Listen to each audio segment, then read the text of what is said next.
this morning and studying God's Word on this Resurrection Sunday.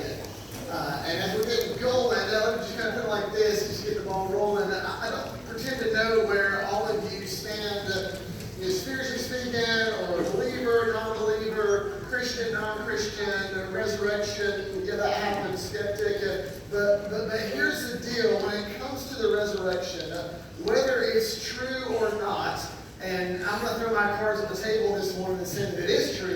I know I might shock some of you in the pastor thinking the resurrection can happen.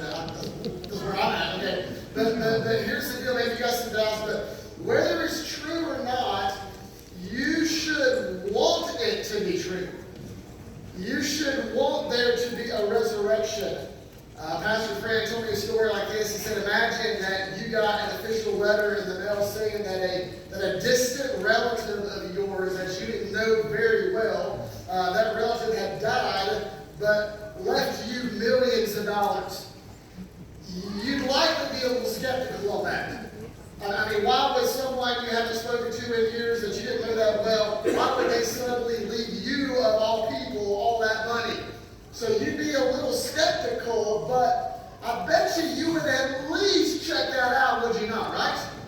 You want to check that out just to see if it's true. And you would want that to be true. You would hope it to be true.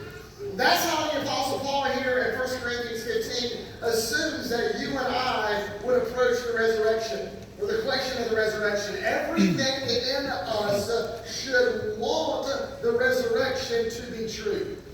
For example, in his biography of Steve Jobs, the iconic Apple founder, Walter Isaacson's records that just before Jobs died, he was asked whether or not he believed in God.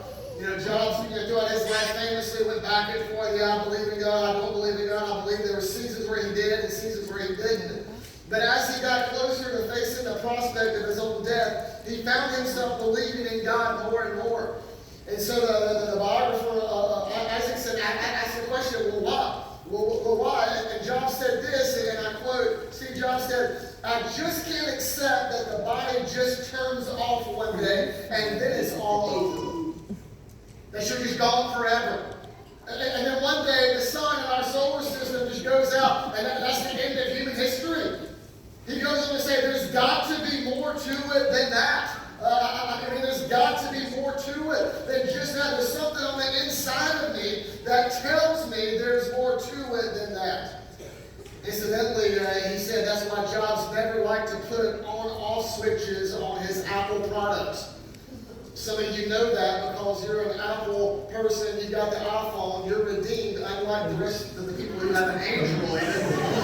Come on, people, get with it, all right? You try to turn that iPhone off, and it's really hard. It's hard to figure out, right?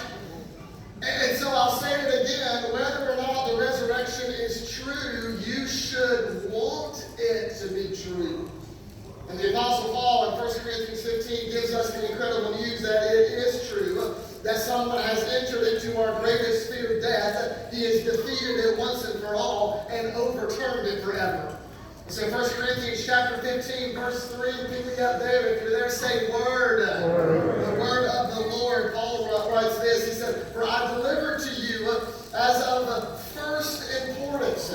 Meaning that this is the deal right here. Out of all things that I've written to you and written about, this is it. Lean in. First importance, that Christ died for our sins in accordance with the Scriptures. That he was buried, that he was raised on the third day in accordance with the Scriptures. And that he appeared to Cephas, that being Peter, then to the 12 disciples. That he appeared to more than 500 brothers at one time, most of whom are still alive. So in other words, he said, hey, listen. Even if you don't believe me, there's 500 people over there. Most of them are still alive. Some have died. Some have gone to sleep. But most are alive. If you don't believe me, just go ask them. They'll tell you the truth. They'll tell you that they saw Jesus come back from the dead. Then verse 7, he appeared to James, then to all the apostles, and last of all, as to one untimely born, he appeared also to me. So the Apostle Paul right here, he says not only is it true, it is of, what is it? It is of first importance. It is the core of what we believe and all that we teach Christian. And if it didn't happen, if Jesus didn't raise from the dead, listen, we might as well pack it up, go home, and go to lunch, right? It is of the first importance, he says in verse 19, skip down there, verse 19, he said, if in Christ we have hope in this life only. And this is it. This is all we got. Just like when we're dead, we're gone. If this is it, we are of all people most to be pitied. You see, Christianity is not just a better way to live, although it does offer that. It's not all about becoming a better version of yourself, because we're all wretched sinners in need of a Savior. It's not about finding your best life now here on earth, because a better life is to come. Christianity is about unflinching hope, the hope that we have in the face of death. Nor is resurrection hope. It's not, or Easter hope. It's not some kind of springtime new birth. Listen, it's been a cold, dark winter, y'all. It's been a cold, dark winter. It got down to 35 degrees here in Florida, and we all lost our minds, right? No, but a better day is coming. The flowers are blooming, baby. Better days ahead. No, that's not it. The Christian hope, our hope is built on the actual resurrection of Jesus from the dead. And if that did not happen, then there is no hope. But Jesus died. Jesus died an actual death on an actual cross. And his actual body was put in an actual tomb. And 3 actual days later, he actually walked out of that grave and left that actual tomb actually empty. And a bunch of people actually saw him. That's the resurrection. See, imagine you witnessed the death of one of your friends or a family member. You went to their funeral. And you saw them buried in the grave, and then a week later they come walking into Starbucks and they sit down by you, start having a conversation, and order a cup of coffee. That's what the resurrection was like. This was not dreams. This was not fantasies. This was not a fairy tale visions. This was real. Jesus really did rise from the grave. And maybe you're here this morning and you would kind of push back in a gentle way, and you'd be like, well, Steven, well, how do we know it really happened? I mean, how do we know that Jesus really did rise from the grave? Now, this is not a place I can go into a full-scale defense of the gospel, but if you will allow me, let me just point out what the Apostle Paul brings up here in chapter 15. The Apostle Paul pulls out some pieces of evidence to use to make his point. And the first one is this. If you're a note taker, I'll write this down. He uses the scriptures. He says that twice in this, he said that Jesus rose, or Jesus died in accordance with the scriptures. He rose from the grave in accordance with the scripture. This all happened according to the prophecies of the Old Testament. That literally in our Bibles, in the Old Testament, there are thousands of places where the coming Messiah is foretold. And in fact, you ought to read it, you ought to study it. That the coming of Jesus was communicated through direct statements, through symbols, through foreshadowing on nearly every page that we call the Old Testament. And honestly, y'all, this might be the one for me right here. Because when you think about the Old Testament right here, you've got 30 plus authors that put together the Old Testament. And it was written over the course of 1,000 years. 1,000 years. And every single one of those authors across that time period, they made the same message that somebody's coming. Somebody's coming. The Messiah is coming. Somebody's coming. And he would crush the head of the serpent. And he would defeat Satan once and for all. Same message. And then we get to the Gospels. We read the Gospels. Jesus shows up on the scene. And we're like, that's him. That's the one we've been waiting for. This is the Messiah. This is the King of Kings and the Lord of Lords. All these prophecies from 1,000 years and 30 different authors pointed to Jesus Christ. And Jesus fulfilled every single one of those prophecies. Second, Paul goes on to point out eyewitnesses. He lists several eyewitnesses that saw Jesus alive after he was dead. He says that he appeared to Peter, and then after him to all the apostles. And these apostles, Peter first among them, would go to their deaths. They would literally lay down their life proclaiming that they had seen Jesus alive. Then you kind of push back right there and say, well, hey, maybe they all got together and they were lying about it. You know, maybe they were lying. We all know people throughout history who were willing to die for a lie. And I would say, yes, absolutely, but here's the deal. People don't typically die for something that they know to be a lie, especially if they had nothing to gain by it. And these apostles right here, they had nothing to gain by their message. They gained no power, no privilege, no prestige claiming that Jesus had been raised from the dead. In fact, it actually brought them the opposite. It brought them persecution, pain, and poverty. Each one willing to lay down their life because they had seen the risen Lord. And I love the fact that Paul right here, in the scripture right here, he points out Peter. He brings out Peter. He singles him out. And Peter is a pretty convincing example. I mean, you think about Peter, he walked with Jesus for 3 years. Literally 3 years in his life. In 3 years with Jesus, you heard him preach every sermon. Heard him teach every lesson. See him do the miracles, feed the 5,000, walk on water, all that stuff. Yet, during his crucifixion, what did Peter do? Peter denied Jesus 3 times in the space of a few hours in order to save his own skin.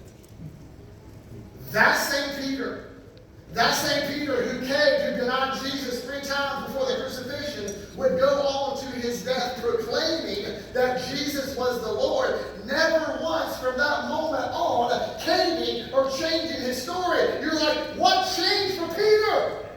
He had seen the risen Lord. He had seen the resurrection. Paul goes on to say that, hey, Jesus also appeared to more than 500 brothers at one time. You're like, Stephen, why is that significant? What's the big about that? Well, that's important because some people dismiss the resurrection as just wishful thinking. Or maybe they all kind of just hallucinated. They just kind of imagined it. They just really missed Jesus, and so they imagined that they were talking with him, or that they saw him, or something like that. Paul says, that's not the case. 500 people don't typically hallucinate at once, hear the same things, and corroborate the same story. And Paul's like, hey, listen, most of those people are still alive. And so if you don't believe it, there they are, go ask them, and they'll tell you the truth. And then finally, Paul singles out James. And I think this one right here is probably the most convincing of them all, James. You see, James was the half-brother of Jesus. Half-brother meaning that they both had the same mom, Mary, but they had different dads, right? You know, James had Joseph, Jesus had the son, the Son of God. And the Bible tells us, or church history tells us, that James became a leader in the Jerusalem church. It was eventually stoned to death, according to church history, for his belief that Jesus was the resurrected Son of God. But what's interesting is that James did not start out believing that Jesus was the Messiah. And you can read that in the Gospels. In the Gospels, it talks about how Jesus' family didn't believe him, didn't trust him, his half-brothers, his half-sisters, but something convinced James that his older brother was the Son of God and worthy of worship. So let me ask you a question. How many of you in the room, you got an older brother? You know, older brother? What would it take to convince you that your older brother was the Son of God and worthy of worship? Maybe the son of Satan, right? But not the Son of God. And so again, you're like, what convinced James to think his older brother is the Son of God and worthy of worship? He had seen the resurrection. He'd seen Jesus come back from the dead. If you can predict your own death, burial, and resurrection, and then pull that off, that says something about you. And so all these reasons and all these things show you that this was not a fairy tale, that it actually happened. And sure, you can come up and you can take your own time and come up with your own conclusion in a different theory, but I'm telling you that none of them are as convincing as the simple truth that Jesus Christ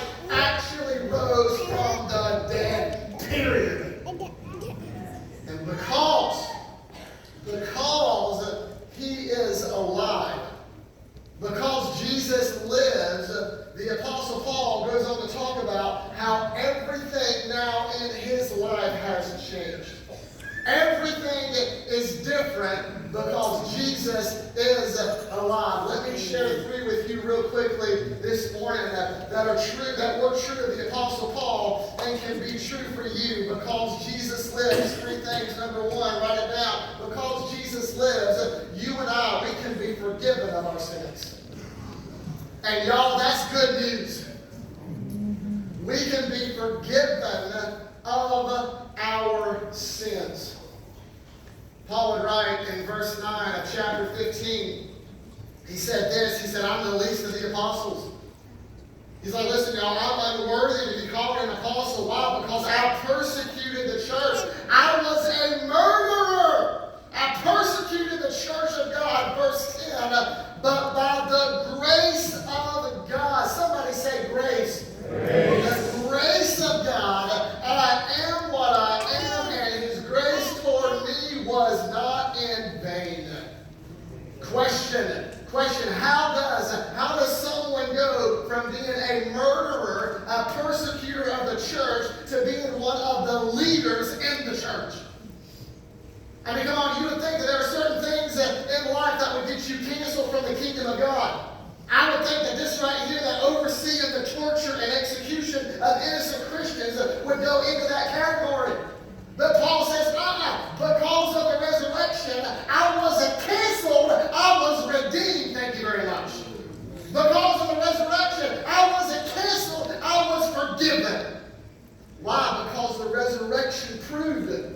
It proved that what Jesus, listen to me, it proved that what Jesus did on the cross was sufficient, it worked, and it was enough. See, the cross was not just suffering. Yes, it's an emblem of suffering and shame, but the cross is also substitutionary. Meaning this, it should have been you on that cross. It should have been me on that cross. We were the ones that sinned. We should pay for our own sins. But Jesus took our place on that cross. 2 Corinthians 5:21 says this, that for our sake, for you, for me, for us, because we could not do this for ourselves, for our sake, God made him who knew no sin to be sin. Meaning this, that on the cross, Jesus didn't just carry your sin, he became your sin. Your sin was placed on him, all of it. That he became your selfishness. He became your compromised integrity. He became those broken promises, that marital unfaithfulness. He became those things that you kept hidden, that you lied about. God laid those things on Jesus.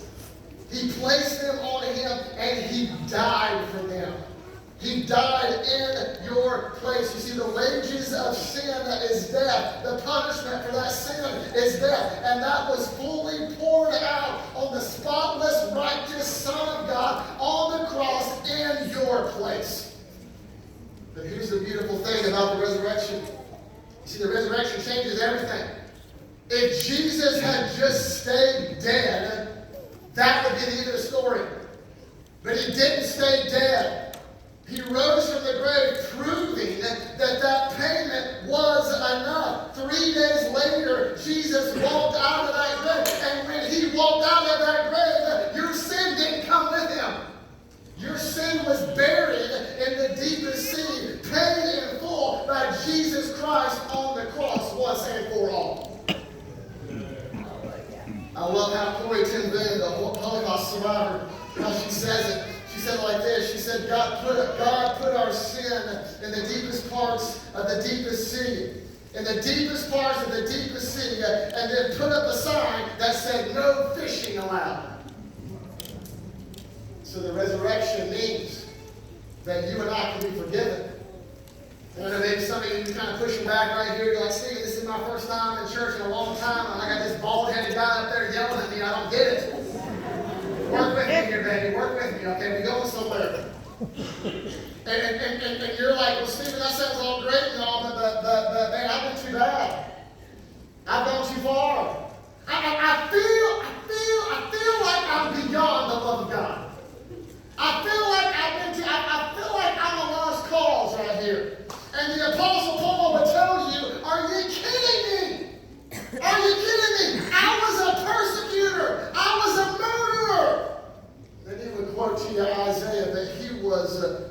pierced for my transgressions.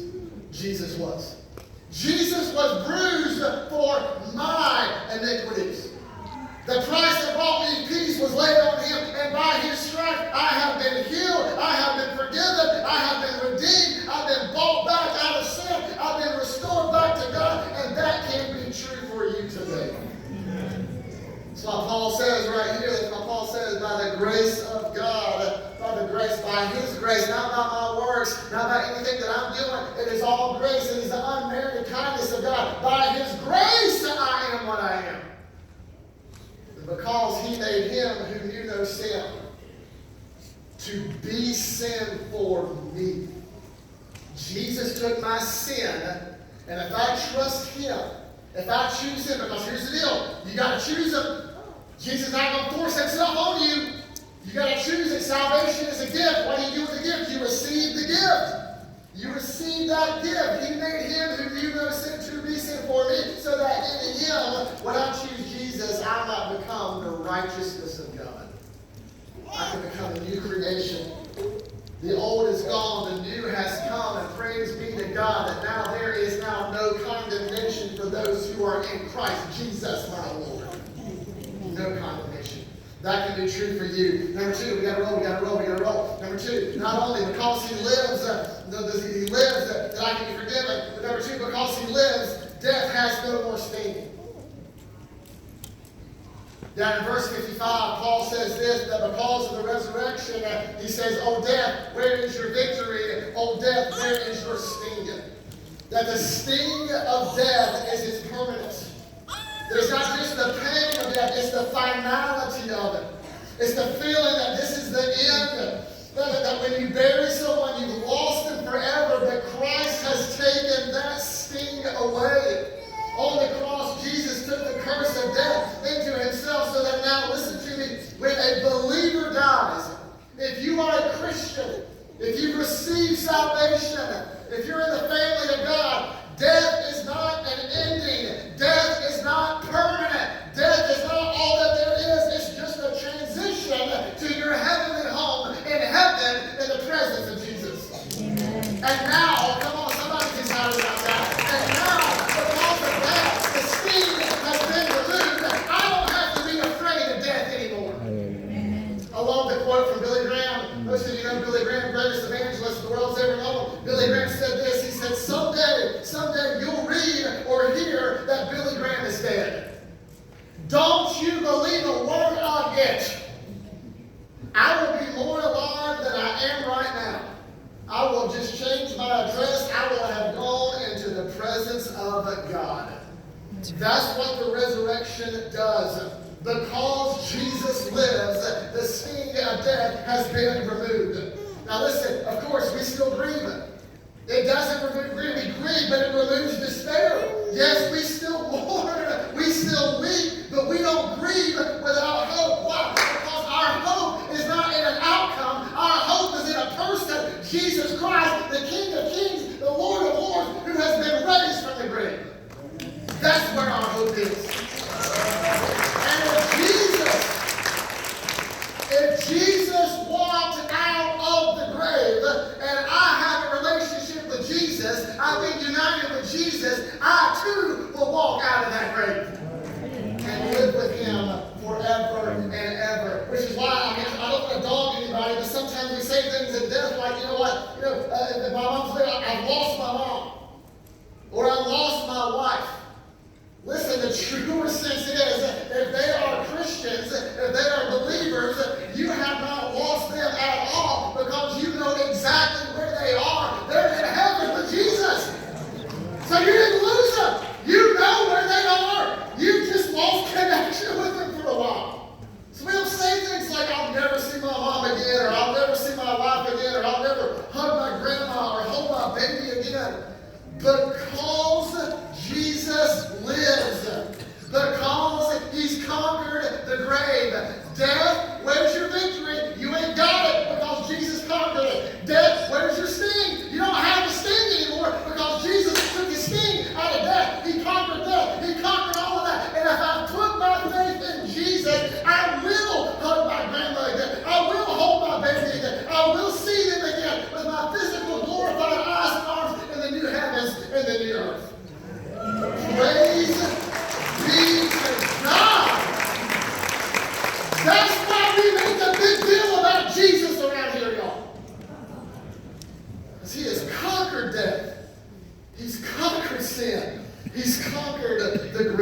and he lives right now. Okay, number three.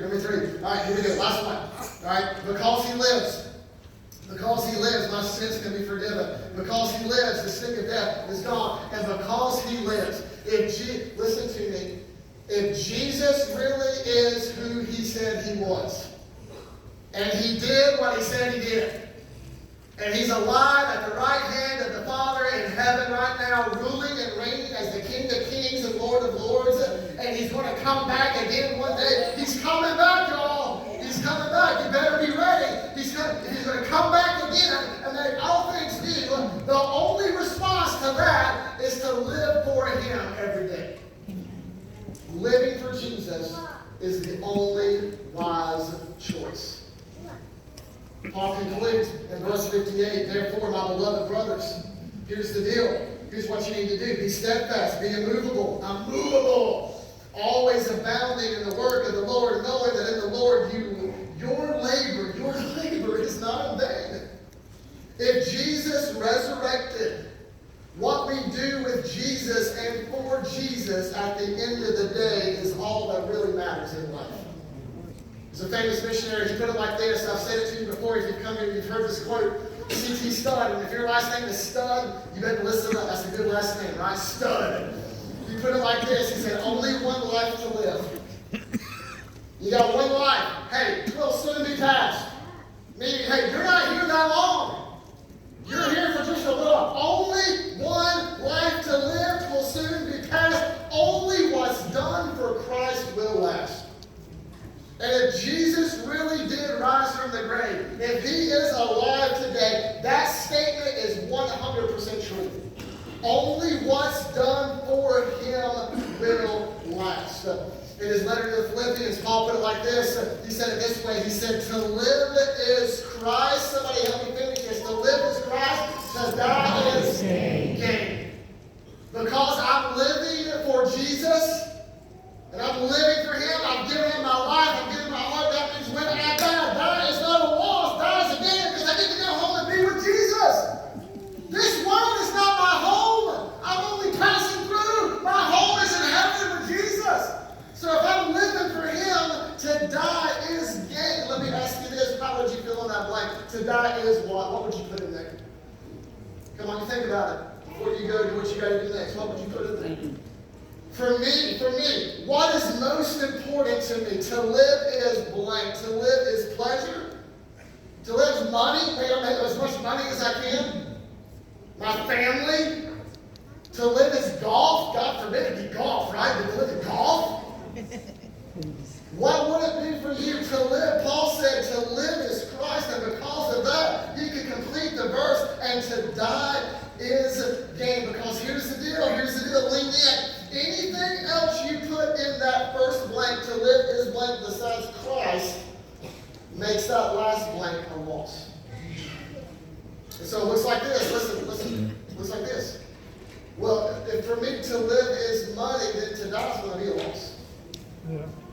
If I'm living for recognition, then guess what? To die is going to be a loss. If I'm living for anything else but Jesus, guess what? To die is going to be a loss. But if you live for Christ, then to die is gain. Therefore, what you do with Jesus is the most important decision of your life. There is only one Savior who has overcome the curse of death for us by dying under it in our place, then rising again. It wasn't Muhammad, it wasn't Buddha, it wasn't Confucius, it wasn't Joseph Smith, it was Jesus Christ, and what you do with him determines whether you will spend eternity in hell separated from him or in your heavenly home in heaven with him. What you do with Jesus on this side of eternity determines where you spend the rest of eternity. So let me break it down like this. Write this down. For those of you in Christ, if you are a believer, if Jesus is your Savior, this world is as close to hell as you will ever come. But if you are not a believer, if you don't know Jesus as your Lord and Savior, this world is as close to heaven as you'll ever come. And Jesus makes all the difference. What you do with him on this side of eternity determines where you spend the rest of your eternity. And newsflash, eternity is too long for you to be wrong. And so I make no apologies this morning. If you came to church, you should know this is coming. I'm going to give you the opportunity to respond and give your life to Jesus. The best decision that you'll ever make. John chapter 1 verse 12 says that salvation is a gift, and like any other gift, you have to receive it. And so the heart of Christianity is not you trying to be a good person, not you trying to be religious, trying to get your act together, trying to be all moral. No, the heart of Christianity is what Jesus did for you on the cross. He lived the life that you were supposed to live, the perfect, sinless life, and he went to the cross and he died the death that you were condemned to die in your place. So if you place your faith and trust in him, your sins can be forgiven, you can be restored to God and have a relationship with him and a home waiting for you in heaven. And you receive that by faith. And so Christianity is not about you turning over and you leave. No, you turn over and you leave. Christianity is all about giving you a new life. Because you're dead and your sin save you. He will. He will give you a new heart. Give you a new life. Change the rest of your life.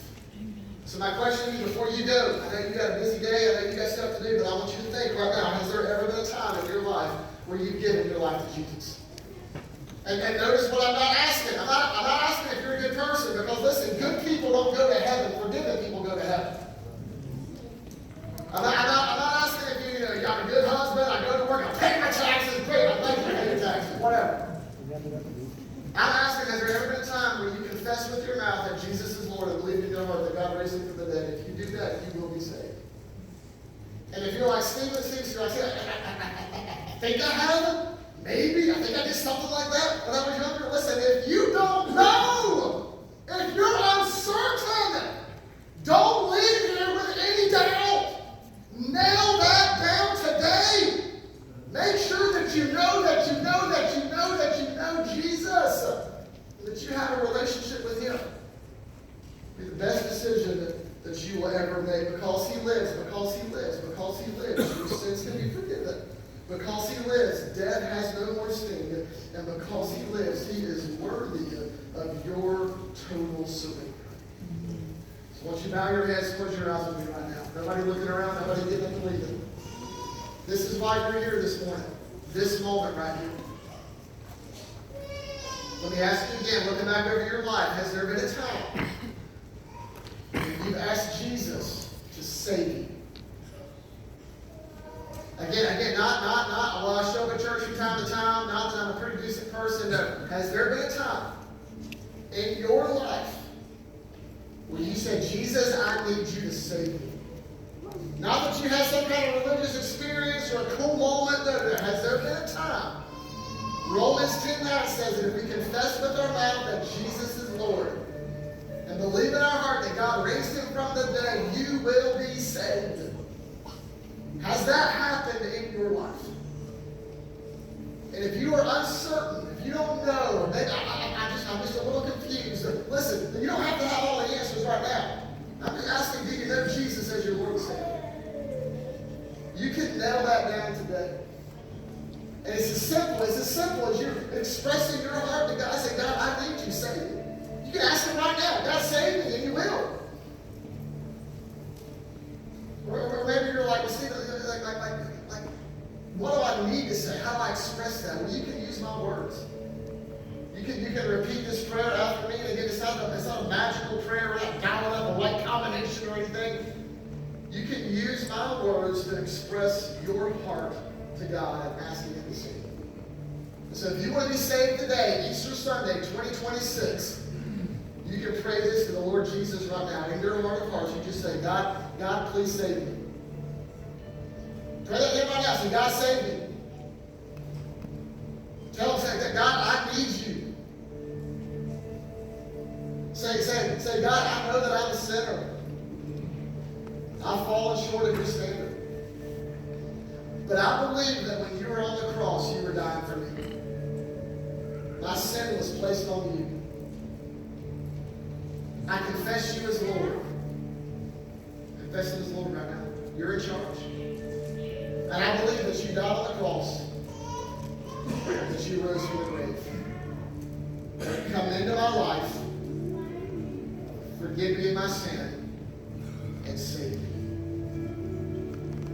Thank you, Jesus, for saving me. And I will follow you for the rest of my life.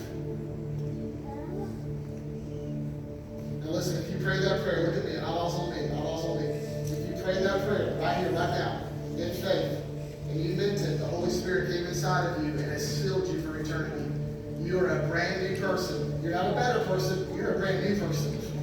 You're a new creation. The old is gone and the new has come. And the next thing you need to do, this is really important. I want you to hear me on this. We've had people say that this Sunday has been amazing. I want you to hear me. The next thing you need to do is you need to tell somebody. And you can do that one of two ways right here. I guess it's simple ways. Let me just tell you 2 ways. Like I told you earlier, in the pocket in front of you, there's a Connect card. If you got to get out of here and go to grandma's for lunch or whatever, scan this before you leave. That Connect card right there. It'll take you to a job form. You can put your name, email, phone number, and in the comment section, just put down, I prayed to receive Christ today. And I will personally call you this week and follow up with you. Because you became a Christian, you didn't just cross the finish line, you're busting out the starting gate. You're starting a brand new life following Jesus, and we want to help you with that. Or, after this last song, I'll be hanging out in the lobby. And if you pray to receive Christ, come up to me and tell me, say, hey, Steven, I pray to receive Christ. I'd love to meet you. I'd love to pray with you. And I would love to help you take your next steps in following after Jesus. Because he lives. Because he lives. We have a living hope in him. Amen? Amen. So let's stand. Let's sing this last song. Come on, Sam. Let's sing together.